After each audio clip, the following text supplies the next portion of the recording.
100টা recipe বানিয়ে দেখাবো আজকে 5 মিনিটের মধ্যে। ফার্স্টেই আমি 4টে ডিম সেদ্ধ করতে দিয়ে দিচ্ছি। আজকে অনেক কিছুই তৈরি করে দেখাবো তোমাদের কাছে, অনেক রকম আইটেম হবে।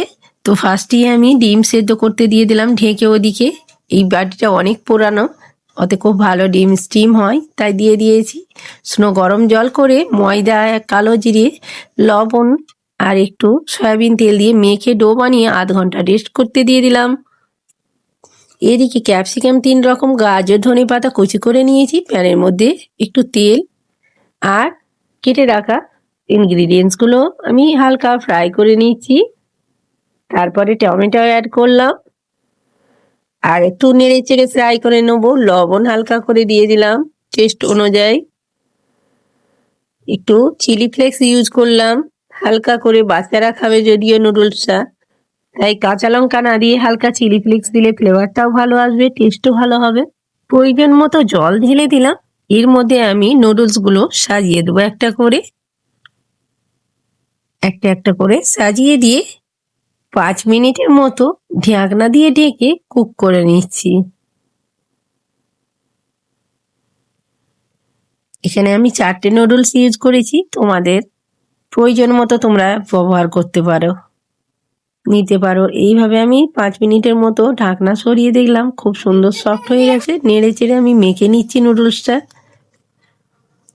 সুন্দর করে। আমি আরও কিছুটা সয়া সস আর টমেটো কেচাপ দিয়ে দিলাম। দিয়ে আমি মশলাগুলো, ম্যাগি মশলাগুলো একটা করে কেটে দিয়ে দিচ্ছি। আর একবার নেড়ে চেড়ে সুন্দর করে আমি মিক্স করে নিচ্ছি। খুব ভালো করে মিক্স হয়ে গেলে একটু ধনেপাতা কুচি ওপর থেকে ছড়িয়ে দেব। এইভাবে নুডলস বানিয়ে দেখো, যেমন তাড়াতাড়ি হবে, খেতেও কিন্তু দুর্দান্ত টেস্ট হয়। নেড়ে চেড়ে নামিয়ে দিয়ে আরও বাকি রেসিপিগুলো আমি তৈরি করব। নামিয়ে দিয়ে এদিকে আমি একটা মাটির কড়াই বসিয়ে দিয়ে সামান্য পরিমাণে সয়াবিন অয়েল দিয়ে হালকা জিরে আর শুকনো মরিচ চটচট করে ফেটে উঠলেই জিরাগুলো আমি আলু কুচি দিয়ে দিচ্ছি। ফ্রেশ করে কেটে ধুয়ে আলু কুচি আমি এর উপরে দিয়ে লবণ, হলুদ দিয়ে সুন্দর করে আমি নেড়ে চেড়ে মাখিয়ে নিচ্ছি। এটা ঢাকনা দিয়ে ঢেকে দেবো। মাঝে মাঝে খুলে খুলে নাড়বো। আবার তার মধ্যে এদিকে আমি ময়দার ডোটা হাতে করে ম্যাশ করে নিয়েছি আর একটা করে লেচি কেটে সুন্দর করে শেপ দিয়ে নিচ্ছি। এবার একটু লবণ দিলাম, হালকা হচ্ছিল লবণটা তাই একটু দিলাম। আর এদিকে একটা করে বেলে নিচ্ছি আমি, আর একবার নেড়ে নেবো। এইভাবে যদি আলু ভাজো খুব ভালো লাগবে খেতে। আর জিরার একটা ফ্লেভার আলাদা আসে, শুকনো মরিচ আর জিরা। এদিকে আমি আলু ভাজিটা ওদিকের গ্যাসে দিয়ে এদিকে পরোটাগুলো একটা করে সেঁকে নিচ্ছি। ভালো করে উল্টে পাল্টে সেঁকে হালকা তেল দিয়ে দিলাম। দিয়ে আরো ভালো করে 2-3 বার নেড়ে চেড়ে আমি পুরোপুরিভাবে খুব সুন্দর খাস্তা লাল লাল করে নিচ্ছি পরোটাগুলো। এইভাবে আমি প্রত্যেকটা পরোটা রেডি করে নেব। একটা করে পরোটাগুলো তুলে নিচ্ছি, একটা করে দিয়ে দিচ্ছি। এইভাবে তাড়াতাড়ি করে বানিয়ে নিচ্ছি। আরো কিছু রেসিপি আছে এর সাথে যেগুলো আমাকে করতে হবে, তাই প্রত্যেকটা পরোটা আমি এইভাবে সেঁকে নিয়েছি। কারা কোথা থেকে আমার চ্যানেলটা দেখো লাইক দিতে ভুলো না কিন্তু, আর চ্যানেলটা সাবস্ক্রাইব করো। কমেন্টে জানিও আমার রেসিপি তোমাদের কাছে কেমন লাগে। এবার আমি একটা ছোট্ট কড়াই বসিয়ে তার মধ্যে তেল দিয়ে পাঁপড় কটা ভেজে নিচ্ছি। আজকে একটু স্পেশালি দিন, কেননা সানডে আছে আর ছেলের জন্য অনেক কিছু বানাতে হচ্ছে। এত কিছু হচ্ছে কেন, এই কারণেই, কারণ ছেলে আমার মিশনে পড়ে, ওর কাছে সানডে দিন দেখা করতে যাই আমি। তাই ও বাড়িতে থাকলে এইসব পছন্দ করতো, ওর জন্য আমি এত কিছু আয়োজন করছি। কারণ দেখা করতে যাব ছেলের জন্য। গলার ভয়েসটা অন্যরকম লাগছে কারণ আমার খুবই শরীর খারাপ, অসুস্থ আমি। ওয়েদারটা খারাপ চলছে, তার জন্য খুবই সর্দি কাশি হয়েছে, জ্বর হয়েছে, যার জন্য ভয়েসটা এই ধরনের। তারপরেও এইসব বানাচ্ছি কারণ ছেলের জন্য বানাতে তো হবেই একটু। তাই আমি এগুলো রেডি করে নিচ্ছি। আমি এইভাবে অনেক কটা পাঁপড় ভেজে নিচ্ছি সুন্দর করে। আরো কয়েকটা রেসিপি আছে যেগুলো এর সাথেই অ্যাড করব।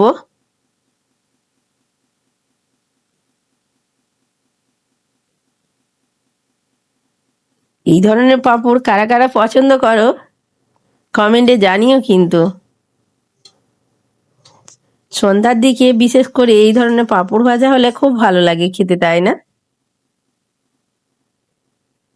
আর পাঁপড় খেতে কার না পছন্দ, সবাই পছন্দ করে।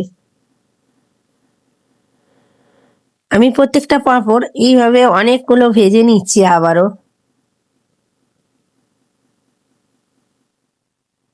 দেখো কত সুন্দর ফুলছে আর খুব সুন্দর হচ্ছে পাঁপড়গুলো।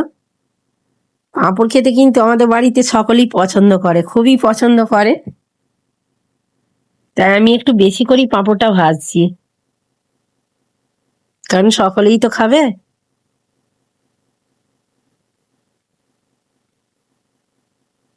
আর ছেলের মিশনে কিন্তু দিদির ছেলেও পড়ে, ওর জন্য কিছু নিতে হয়, তার জন্যই বানাচ্ছি বেশি করে আমি।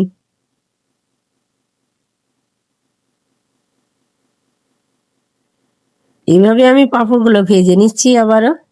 পাঁপড় যখন তেলের মধ্যে ছাড়া হয়, যখন একটা করে বড় হয়ে ফুলতে থাকে, দেখতে কিন্তু দারুণ লাগে ব্যাপারটা। আমার তো খুব মজাই লাগে পাঁপড় ভাজতে, ভীষণ ভালো লাগে।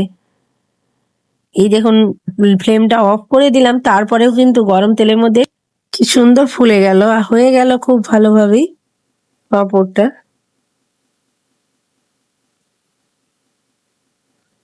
এবার আমি তুলে নিচ্ছি। এর সমস্ত কিছু ব্যাগের মধ্যে প্যাক করে নেব। মুড়ি নিয়েছি, এক প্যাকেট ঝুরি ভাজা নিয়েছি, পরোটাগুলো আমি ডিবের মধ্যে নিয়ে নিচ্ছি, একটা হরলিক্স নিচ্ছি।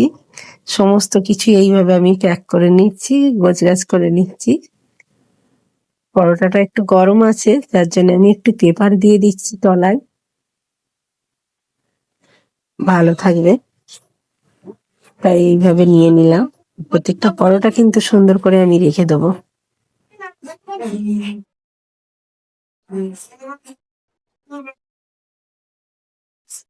পরোটাগুলো ভীষণ কিন্তু গরম আছে।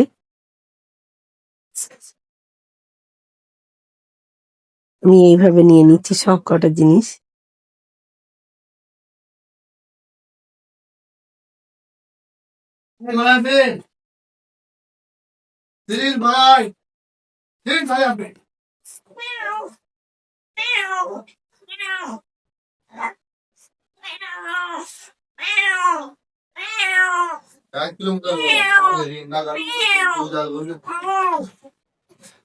আমি এইভাবে আলু ভাজাটা টিফিনের মধ্যে ভরেছিলাম, এটা একসাথে দিয়ে টাইট করে প্যাক করে নিচ্ছি।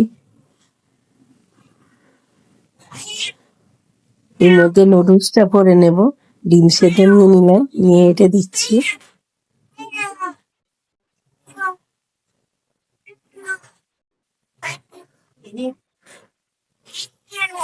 নুডলসটা ভরে নিলাম, টিনের মধ্যে খুব সুন্দর করে প্যাক করে নিচ্ছি। প্রত্যেকটা জিনিসগুলো আমি সুন্দর করে ব্যাগের মধ্যে গুছিয়ে নেব। ভালো করে পরিবেশ করে নিয়ে ব্যাগটা একটু ভারী হয়েছে, কারণ অনেকগুলো সামান তো, তাই এইভাবে আমি গুছিয়ে নিই। ব্যাগটা গোছানো হয়ে গেলেই ঝটপট করে কিন্তু আমি চুড়িদারটা পরে নেব, নিয়ে কিছু মেডিসিন নিতে হবে, কারণ খুবই অসুস্থ, আমি ভীষণ অসুস্থ।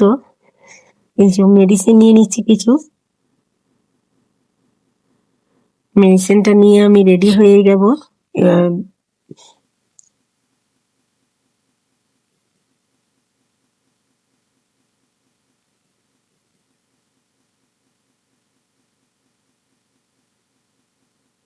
এবার আমি চললাম। আজকের মতো এই পর্যন্তই। Bag ready. টাটা, আল্লাহ হাফিজ, টাটা।